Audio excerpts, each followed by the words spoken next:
एक तो सर अफजाल अंसारी ने कह दिया, आप कह रहे हैं व्यक्तिगत बयान है। आपके पार्टी से कोई नेता कुछ कह दे तो व्यक्तिगत बयान कहकर पल्ला झाड़ लेते हैं, उसके बाद दूसरी पार्टी का कोई बोल दे तो आप लोग पूरा आसमान सिर पर उठा लेते हैं। तो सर ये व्यक्तिगत बयान सिर्फ क्या मान लिया जाए, क्योंकि इससे पहले मठाधीश में माफिया, साधु में धूर्त खोजने की बातचीत हो चुकी है, तो ये अटैक तो हो जाता है। और आपने धार्मिक आयोजन का जिक्र किया तो भाटी जी लग गया, तो ये भी बता दीजिएगा और गिनवा दीजिए किन किन धार्मिक आयोजनों में बड़े पैमाने पर गांजे का इस्तेमाल होता है।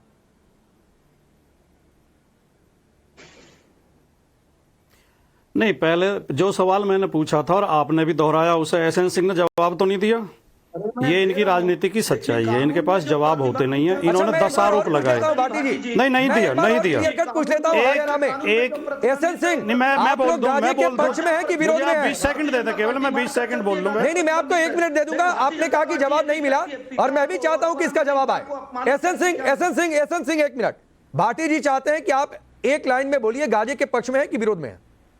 देखिए राकेश जी, हम कहे हम संविधान के पक्ष में, और संविधान ने जिन संस्थाओं को पावर दे रखा है, संस्थाएं ने जो भी बना रखा है कि जो प्रतिबंधित है वो प्रतिबंधित है, जो नहीं प्रतिबंधित है वो नहीं प्रतिबंधित है। गांजे के विरोध में या पक्ष में एक लाइन बोलिए ना, मैटर क्लियर हो जाएगा। राकेश जी हम बोलिए, हमने अभी इससे साफ क्या कहें कि गांजा कैसे बेच सकते हैं जो गांजा नहीं बोले गांजा मत कहिए ना, जवाब नहीं दिया। गांजा ही कैसे कर सकते हैं?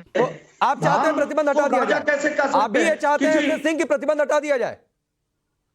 राकेश जी, हम क्यों चाहेंगे प्रतिबंध हटा दिया जाए? किसने कहा प्रतिबंध? हम केवल चाहते हैं कि समाजवादी पार्टी अपनी विचार बदल दे, हिंदुओं को समाप्त करने का विचार बदल दे, हिंदुओं को गाली देने का विचार बदल दे, और जितनी कुरीतियां उनको हिंदू धर्म में दिख रही है वो दूसरे धर्म की कुरीतियों। ठीक है एसएन सिंह, मैं आ रहा हूं, बोलिए भाटी जी, बोलिए।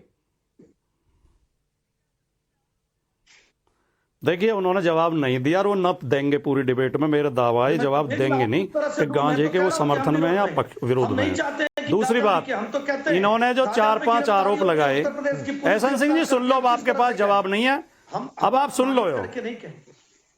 हमने तो कहा आप स्वीकार। अरे सुन लो यार, सुन लो। रुकिए एसएन सिंह प्लीज सिंह साहब सुन लो। एसएन सिंह आपने बोला, अब भाटी जी को सुनिए, बोलिए।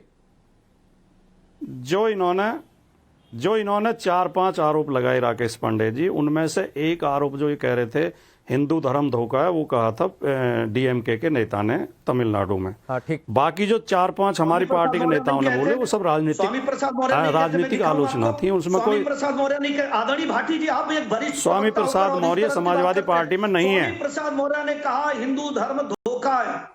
राकेश जी, ऐसा डिबेट होगी क्या? ऐसे चलेगी डिबेट? ठीक, 1 मिनट राकेश जी, ऐसे डिबेट चलेगी क्या? एसएन सिंह सर बारी-बारी से, एसएन सिंह बारी-बारी से प्लीज सर।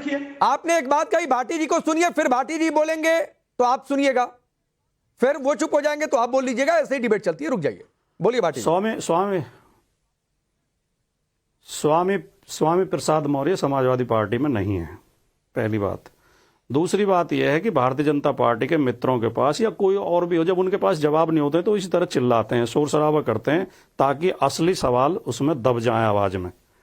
आप क्लियर ये करिए, हम ये मानते हैं कि हर धर्म में थोड़ी बहुत कमी है। आपने कहा कि आपने ज्यादा समय इस पर खर्च किया कि मुसलमानों में क्या क्या कमियां हैं।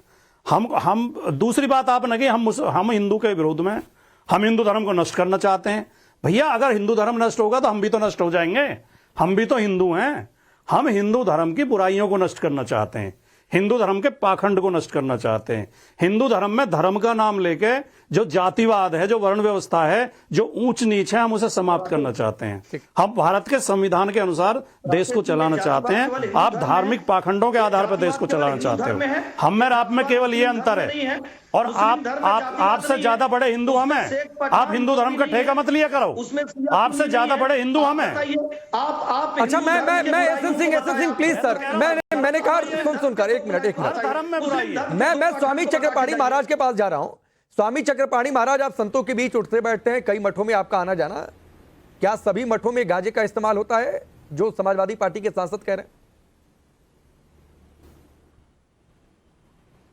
बिल्कुल नहीं। करीबन आप ये देख लेंगे कि 80-90% ऐसे आश्रम है, मठ है, जहाँ पे बिल्कुल किसी भी कीमत पे कोई भी नशा का सेवन नहीं होता है।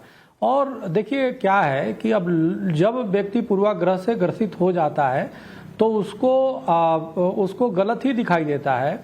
उसको सनातन उसको अनेक संक्रामक रोग दिखाई देते हैं, जैसे स्टालिन 2 ने बयान दिया। उसको हमेशा सनातन हिंदू में उसकी कमी दिखाई देगा, लेकिन उसको हलाला नहीं दिखाई देगा। हलाला से उसको कोई परहेज नहीं होगा। हलाला प्रथा किस प्रकार से है, उसको बुर्का प्रथा से परहेज नहीं होगा। उसको मस्जिदों में नोट जो छापे जाने की मशीन अभी पकड़ी गई थी उससे परहेज नहीं होगा। उसको मदरसों में जो 47 बम बारूद मिलते हैं उससे भी परहेज नहीं होगा।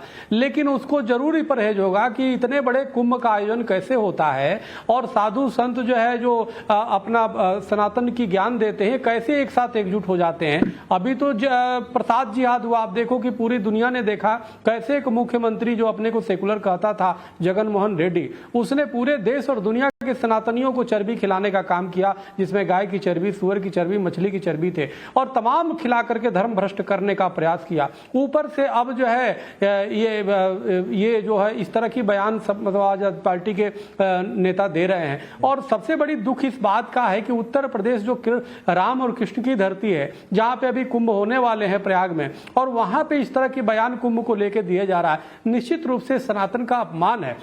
आप योगी जी से निपट नहीं पा रहे, आप मोदी जी से लड़ नहीं पा रहे, आप बीजेपी से आप टक्कर दे नहीं पा रहे, और आप सीधे तुरंत आ जा रहे हिंदू पे, सनातन पे। अरे भाई, लड़ना है तो आप बीजेपी से लड़ो, अपनी रोजगार की बात करो, अनेक और भी चीजें हैं। आप संतों पे आ जा रहे हो, मठों को और गुंडों को एक साथ जोड़ दे रहे हो। कभी फिर अब इन्होंने गांजा और सनातन को एक साथ जोड़ दिया, लेकिन आपने कभी हलाला इस्लाम को नहीं जोड़ोगे, उस पर कोई टिप्पणी नहीं करोगे। तो आपकी सेकुलरिज्म यही है कि बस हिंदुओं को कोसते रहो, हिंदुओं को गाली देते रहो। तो ये बड़ा दुर्भाग्यपूर्ण है। हमें लगता है उत्तर प्रदेश की जनता बहुत समझदार है, देश की जनता बहुत समझदार है। बोलिए, संत चिंता का कोई समाधान है भाटी जी आपके पास? देर तक लोग नहीं सुन सकते। फिर कह देंगे कि अफजाल अंसारी का व्यक्तिगत बयान है और पल्ला झाड़ लेंगे।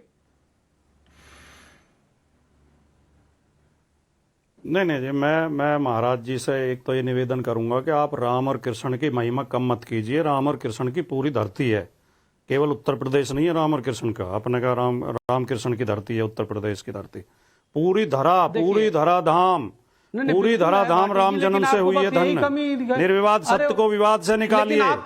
रोम रोम में रमे हुए हैं विश्वव्यापी राम। राम का महत्व एक व्रत में न डालिए।